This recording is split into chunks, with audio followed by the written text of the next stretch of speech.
Character of Christ's People. A sermon delivered on Thursday evening, November 22nd, 1855, by the Reverend C.H. Spurgeon at New Park Street Chapel, Southwark. They are not of the world, even as I am not of the world. John 17:16. Christ's prayer was for a special people. He declared that he did not offer a universal intercession. I pray for them, said he. I pray not for the world, but for them which thou hast given me, for they are thine. In reading this beautiful prayer through, only one question arises to our minds. Who are the people that are described as them or as they? Who are these favored individuals who share a Savior's prayers, are recognized by a Savior's love, have their names written on the stones of his precious breastplate, and have their characters and their circumstances mentioned by the lips of the high priest before the throne on high? The answer to that question is supplied by the words of our text. The people for whom Christ prays are an unearthly people. They are a people somewhat above the world, distinguished altogether from it. They are not of the world, even as I am not of the world. I shall treat my text, first of all, doctrinally, secondly, experientially, and thirdly, practically. 1. First, we shall take our text and look at it doctrinally. The doctrine of it is that God's people are a people who are not of the world, even as Christ was not of the world. It is not so much that they are not of the world as that they are not of the world, even as Christ was not of the world. This is an important distinction, for there are to be found certain people who are not of the world, and yet they are not Christians. Amongst them, I would mention sentimentalists, people who are always crying and groaning in affected sentimental ways. Their spirits are so refined, their characters are so delicate, that they could not attend to ordinary business. They would think it rather degrading to their spiritual nature to attend to anything connected with the world. They live much in the air of romances and novels. They love to read things that fetch tears from their eyes. They would like to continually live in a cottage near a wood, or to inhabit some quiet cave where they could read Zimmerman on Solitude forever, for they feel that they are not of the world.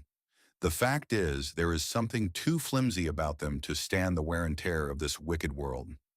They are so preeminently good that they cannot bear to do as we poor human creatures do. I have heard of one young lady who thought herself so spiritually minded that she could not work. A very wise minister said to her, "That is quite correct. You are so spiritually minded that you cannot work. Very well, you are so spiritually minded that you shall not eat unless you do." That brought her back from her great spiritual mindedness. There is a stupid sentimentalism that certain persons nurse themselves into. They read a parcel of books that intoxicate their brains and then fancy that they have a lofty destiny. These people are not of the world, truly, but the world does not want them, and the world would not miss them much if they were clean gone forever. There is such a thing as being not of the world, from a high order of sentimentalism, and yet not being a Christian after all.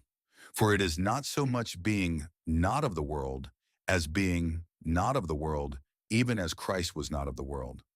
There are others too, like your monks and those other mad individuals of the Catholic Church, who are not of the world. They are so awfully good that they could not live with us sinful creatures at all.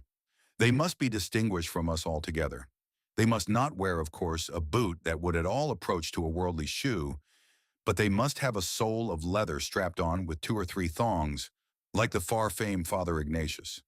They could not be expected to wear worldly coats and waistcoats, but they must have peculiar garbs, cut in certain fashions, like the Passionists. They must wear particular dresses, particular garments, particular habits. And we know that some men are not of the world by the peculiar mouthing they give to all their words, the sort of sweet, savory, buttery flavor they give to the English language, because they think themselves so eminently sanctified that they fancy it would be wrong to indulge in anything in which ordinary mortals indulge. Such persons are, however, reminded that their being not of the world has nothing to do with it. It is not being not of the world so much as being not of the world, even as Christ was not of the world. This is the distinguishing mark, being different from the world in those respects in which Christ was different. Not making ourselves singular in unimportant points, as those poor creatures do, but being different from the world in those respects in which the Son of God and the Son of Man, Jesus Christ, our glorious exemplar, was distinguished from the rest of mankind. And I think this will burst out in great clearness and beauty to us if we consider that Christ was not of the world in nature, that he was not of the world again, in office, and above all, that he was not of the world in his character. First, Christ was not of the world in nature. What was there about Christ that was worldly? In one point of view, his nature was divine, and as divine, it was perfect, pure, unsullied, spotless. He could not descend to things of earthliness and sin. In another sense, he was human, and his human nature, which was born of the Virgin Mary, was begotten of the Holy Ghost, and therefore was so pure that in it rested nothing that was worldly. He was not like we ordinary men. We are all born with worldliness in our hearts. Solomon well says, "Foolishness is bound up in the heart of a child. It is not only there, but it is bound up in it. It is tied up in his heart and is difficult to remove." And so with each of us. When we were children, earthliness and carnality were bound up in our nature. But Christ was not so. His nature was not a worldly one. It was essentially different from that of everyone else, although he sat down and talked with them. Mark the difference. He stood side by side with a Pharisee, but everyone could see he was not of the Pharisee's world. He sat by a Samaritan woman, and though he conversed with her very freely, who is it that fails to see that he was not of that Samaritan woman's world, not a sinner like her? He mingled with the publicans, nay, he sat down at the publicans' feast and ate with publicans and sinners. But you could see by the holy actions and the peculiar gestures he there carried with him that he was not of the publicans' world, though he mixed with them.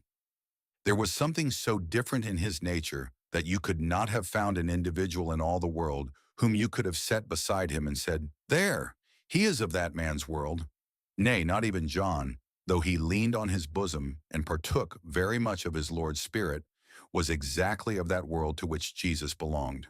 For even he once, in his Bonergian spirit, said words to this effect, "Let us call down fire from heaven on the heads of those who oppose you," a thing that Christ could not endure for a moment and thereby proved that he was something even beyond John's world.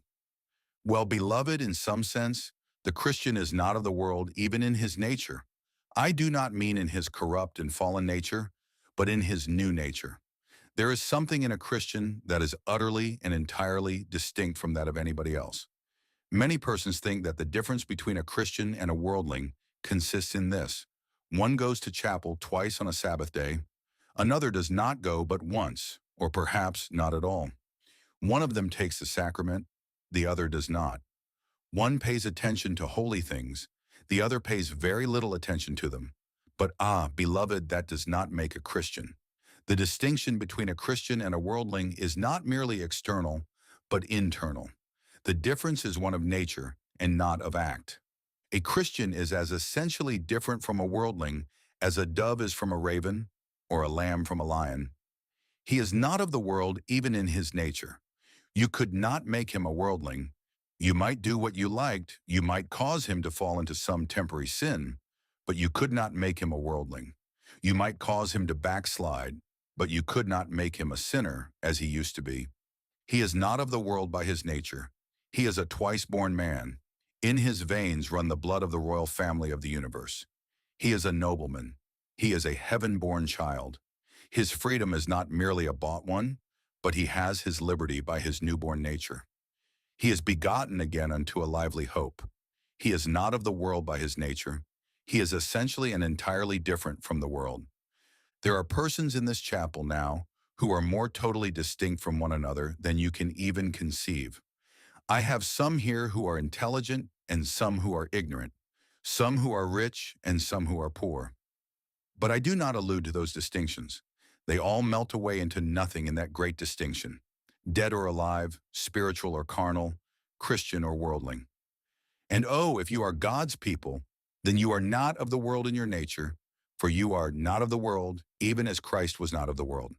Again, you are not of the world in your office. Christ's office had nothing to do with worldly things. Are you a king then?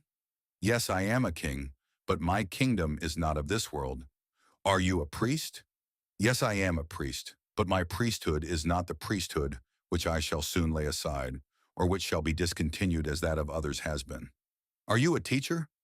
Yes, but my doctrines are not the doctrines of morality, doctrines that concern earthly dealings between man and man, simply.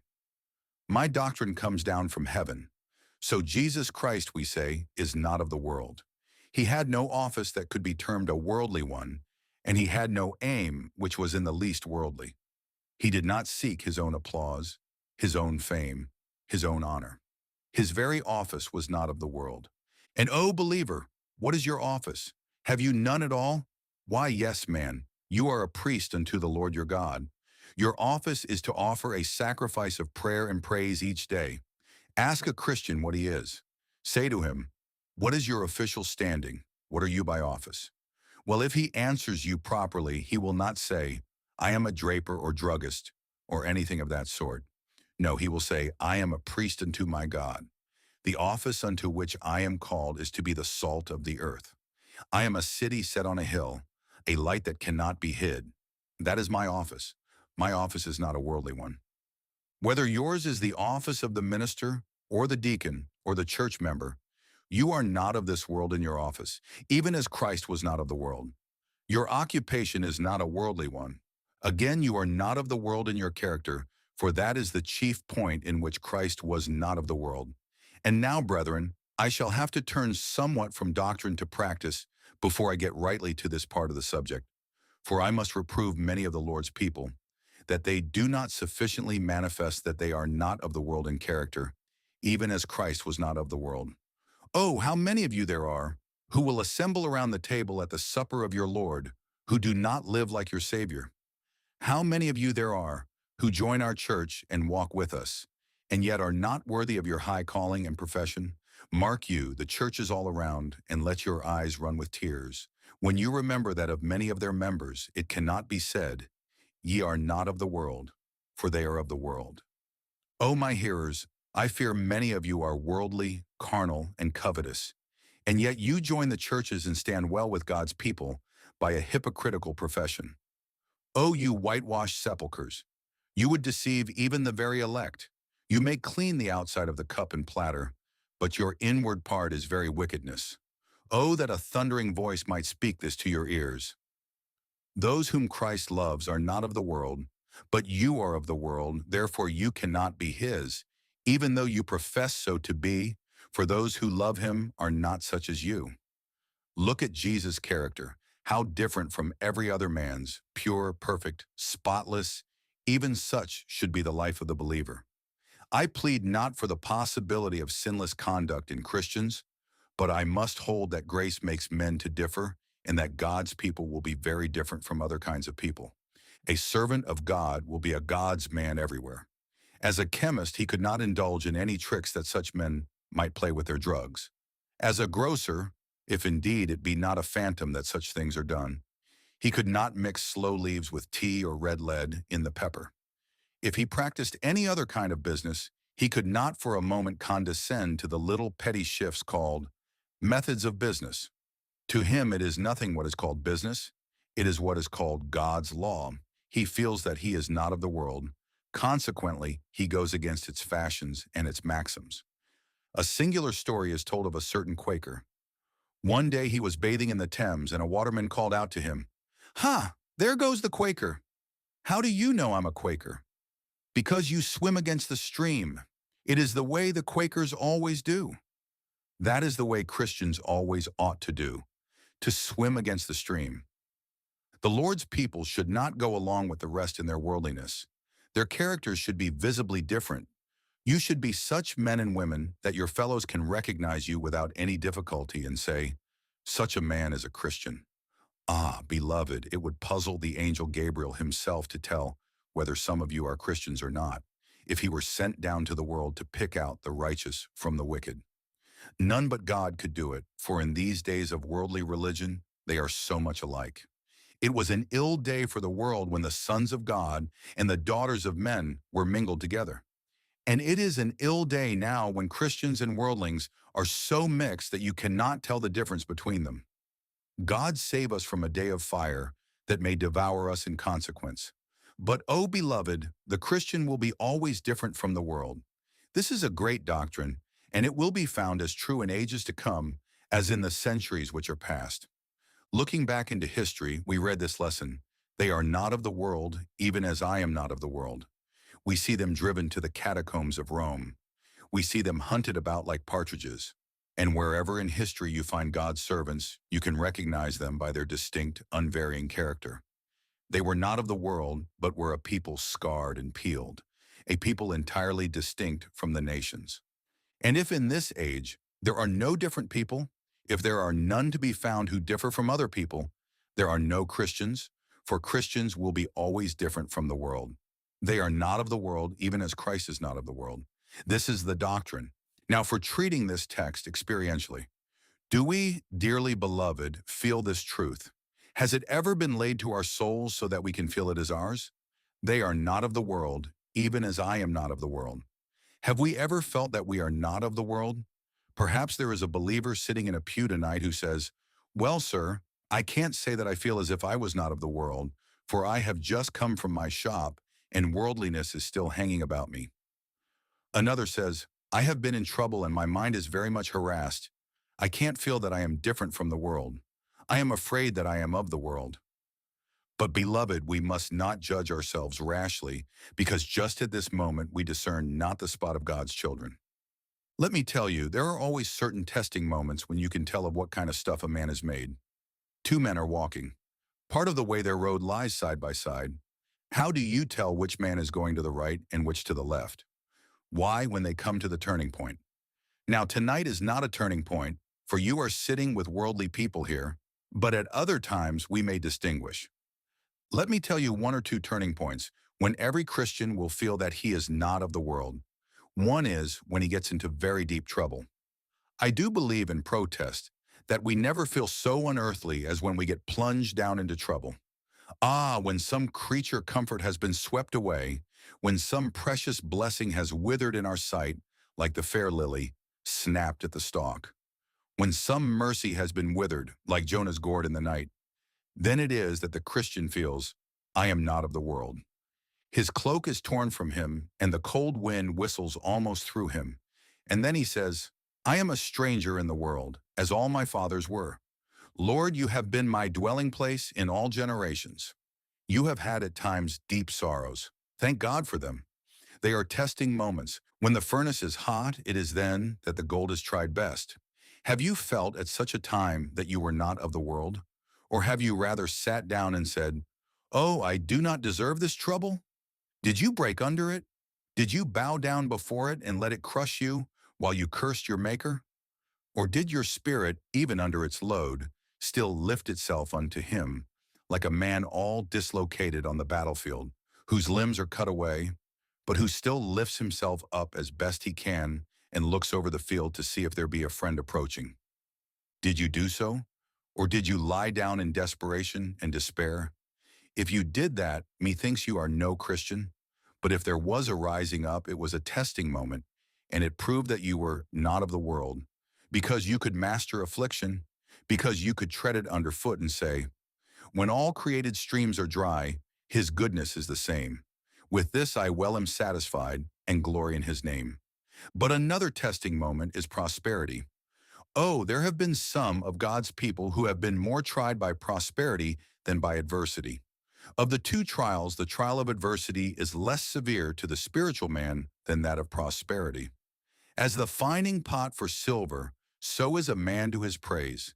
It is a terrible thing to be prosperous. You had need to pray to God, not only to help you in your troubles, but to help you in your blessings. Mr. Whitefield once had a petition to put up for a young man who had, stop, you will think it was for a young man who had lost his father or his property.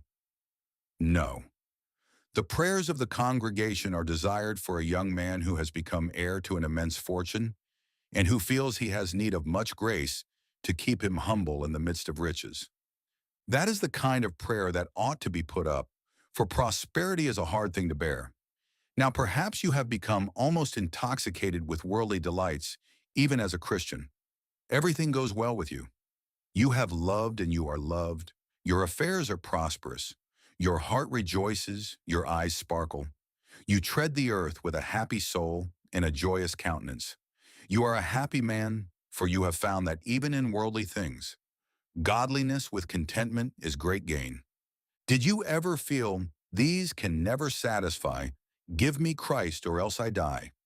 Did you feel that these comforts were nothing but the leaves of the tree and not the fruit, and that you could not live upon mere leaves? Did you feel they were, after all, nothing but husks? Or did you not sit down and say, now, soul, take thine ease. Thou hast goods laid up for many years. Eat, drink, and be merry. If you did imitate the rich fool, then you were of the world. But if your spirit went up above your prosperity so that you still lived near to God, then you proved that you were a child of God, for you were not of the world. These are testing points, both prosperity and adversity. Again, you may test yourselves in this way, in solitude and in company. In solitude, you may tell whether you are not of the world. I sit down, throw the window up, look out on the stars, and think of them as the eyes of God looking down upon me. And oh, does it not seem glorious at times to consider the heavens when we can say, ah, beyond those stars is my house not made with hands. Those stars are milestones on the road to glory, and I shall soon tread the glittering way, or be carried by seraphs far beyond them, and be there. Have you felt in solitude that you are not of the world, and so again in company? Ah, beloved, believe me, company is one of the best tests for a Christian. You are invited to an evening party. Sundry amusements are provided, which are not considered exactly sinful, but which certainly cannot come under the name of pious amusements. You sit there with the rest. There is a deal of idle chat going on. You would be thought puritanical to protest against it. Have you not come away, and notwithstanding all has been very pleasant, and friends have been very agreeable? Have you not been inclined to say, ah, that does not do for me. I would rather be in a prayer meeting. I would rather be in an old broken-down cow lodge with 6 old women, so long as I could be with the people of God, than in fine rooms with all the dainties and delicacies that could be provided without the company of Jesus. By God's grace, I will seek to shun all these places as much as possible. That is a good test. You will prove in this way that you are not of the world, and you may do so in a great many other ways which I have no time to mention. Have you felt this experientially so that you can say, I know that I am not of the world, I feel it, I experience it. Don't talk of doctrine. Give me doctrine ground into experience is. Doctrine is good, but experience is better. Experiential doctrine is the true doctrine which comforts and which edifies. And now, lastly, we must briefly apply this in practice. They are not of the world, even as I am not of the world. And first, allow me, man or woman, to apply this to you. You who are of the world, whose maxims, whose habits, whose behavior, whose feelings, whose everything is worldly and carnal. Listen you to this. Perhaps you make some profession of religion. Hear me then. Your boasting of religion is empty as a phantom and shall pass away when the sun rises, as the ghosts sleep in their grave at the crowing of the cock. You have some pleasure in that professioned religion of yours wherewith you are arrayed, in which you carry about you as a cloak, and use as a stalking horse to your business, and a net to catch the honor in the world. And yet you are worldly, like other men. Then I tell you, if there be no distinction between yourself and the worldly, the doom of the worldly shall be your doom. If you were marked and watched, your next-door tradesman would act as you do, and you act as he does. There is no distinction between you and the world. Hear me then. It is God's solemn truth. You are none of his. If you are like the rest of the world, you are of the world. You are a goat, and with goats you shall be cursed. For the sheep can always be distinguished from the goats by their appearance. O you worldly men of the world, you carnal professors, you who crowd our churches and fill our places of worship, this is God's truth. Let me say it solemnly. If I should say it as I ought, it would be weeping tears of blood. You are, with all your profession, in the gall of bitterness. With all your boastings, you are in bonds of iniquity. For you act as others, and you shall come where others come, and it shall be done with you as with more notorious heirs of hell. There is an old story which was once told of a dissenting minister. The old custom was that a minister might stop at an inn and not pay anything for his bed or his board. And when he went to preach from place to place, he was charged nothing for the conveyance in which he rode. But on one occasion, a certain minister stopped at an inn and went to bed.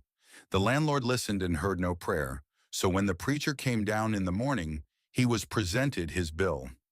"Oh, I am not going to pay that, for I am a minister." "Ah," said the landlord, "you went to bed last night like a sinner, and you shall pay this morning like a sinner. I will not let you go." Now it strikes me that this will be the case with some of you when you come to God's bar. Though you pretended to be a Christian, you acted like a sinner, and you shall fare like a sinner too. Your actions were unrighteous. They were far from God, and you shall have a portion with those whose character was the same as yours. Be not deceived. It is easy to be so. God is not mocked, though we often are, both minister and people. God is not mocked. Whatsoever a man soweth, that shall he also reap. And now we want to apply this to many true children of God who are here by way of caution. I say, my brother Christian, you are not of the world. I am not going to speak hardly to you, because you are my brother. And in speaking to you, I speak to myself also, for I am as guilty as you are. Brother, have we not often been too much like the world? Do we not sometimes in our conversation talk too much like the world? Come, let me ask myself, are there not too many idle words that I say? Aye, that there are. And do I not sometimes give occasion to the enemy to blaspheme, because I am not so different from the world as I ought to be? Come, brother, let us confess our sins together. Have we not been too worldly? Ah, we have. Oh, let this solemn thought cross our minds. Suppose that after all we should not be his. For it is written, "Ye are not of the world." O God, if we are not right, make us so. Where we are a little right, make us still more right. And where we are wrong, amend us. Allow me to tell a story to you. I told it when I was preaching last Tuesday morning, but it is worth telling again. There is a great evil in many of us being too light and frothy in our conversation. A very strange thing once happened. A minister had been preaching in a country village, very earnestly and fervently. In the midst of his congregation, there was a young man who was deeply impressed with a sense of sin under the sermon. He therefore sought the minister as he went out, in hopes of walking home with him. They walked till they came to a friend's house. On the road, the minister had talked about anything except the subject on which he had preached, though he preached very earnestly and even with tears in his eye. The young man thought within himself, "Oh, I wish I could unburden my heart and speak to him, but cannot." He does not say anything now about what he spoke of in the pulpit. When they were at supper that evening, the conversation was very far from what it should be, and the minister indulged in all kinds of jokes and light sayings. The young man had gone into the house with eyes filled with tears, feeling like a sinner should feel. But as soon as he got outside after the conversation, he stamped his foot and said, "It is a lie from beginning to end. That man has preached like an angel, and now he has talked like a devil." Some years after, the young man was taken ill and sent for this same minister. The minister did not know him. "Do you remember preaching at such and such a village?" asked the young man. "I do. Your text was very deeply laid to my heart." "Thank God for that," said the minister. "Do not be so quick about thanking God," said the young man. "Do you know what you talked of that evening afterwards, when I went to supper with you? Sir, I shall be damned, and I will charge you before God's throne with being the author of my damnation. On that night I did feel my sin, but you were the means of scattering all my impressions." That is a solemn thought, brother, and teaches us how we should curb our tongues, especially those who are so light-hearted after solemn services and earnest preaching that we should not betray levity. Oh, let us take heed that we are not of the world, even as Christ was not of the world. And Christian, lastly, by way of practice, let me comfort you with this. You are not of the world, for your home is in heaven. Be content to be here a little, for you are not of the world, and you shall go up to your own bright inheritance by and by. A man in traveling goes into an inn. It is rather uncomfortable. "Well," says he, "I shall not have to stay here many nights. I have only to sleep here tonight. I shall be at home in the morning, so I don't care much about one night's lodging being a little uncomfortable." So, Christian, this world is never a very comfortable one. But recollect, you are not of the world. This world is like an inn. You are only lodging here a little while. Put up with a little inconvenience because you are not of the world, even as Christ is not of the world. And by, up yonder, you shall be gathered into your Father's house, and there you will find that there is a new heaven and a new earth provided for those who are not of the world.